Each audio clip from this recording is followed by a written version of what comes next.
Marocains, c'est le grand jour. Votre allié Israël est en difficulté. Il est temps d'honorer vos accords militaires. Vous vous souvenez, non?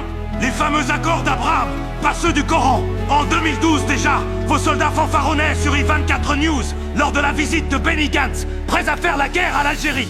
Mais là, on est en 2025 et c'est pas pour rigoler. Votre cousin Bibi a besoin de vous. Alors, vous attendez quoi? Un discours du roi Mohamed VI? Il est occupé, laissez-le tranquille. Il fait du jet-ski avec Abou Azaïtar et gère ses soucis sentimentaux.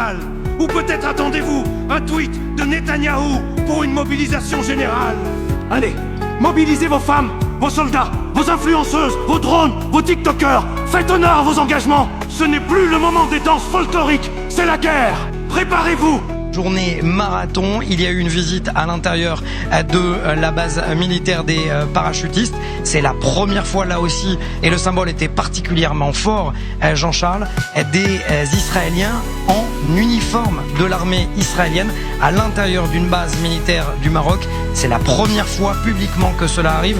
On a pu déambuler dans les hangars des parachutistes de la première division des parachutistes. Ensuite, il y a eu, alors là j'ai pu m'entretenir effectivement avec des soldats marocains en off, mais j'ai pu glaner certaines informations.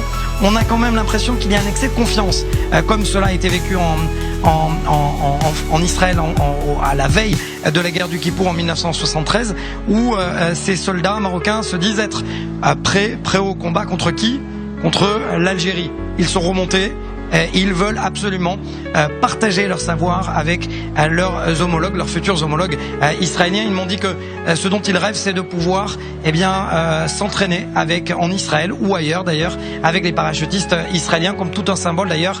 Benny Gantz, ministre de la Défense, ancien chef d'état-major, ancien parachutiste, qui rencontre son homologue et également le chef d'état-major qui est lui-même parachutiste. On voit que les symboles sont forts. Il y a eu aussi une rencontre avec le chef des services secrets marocains.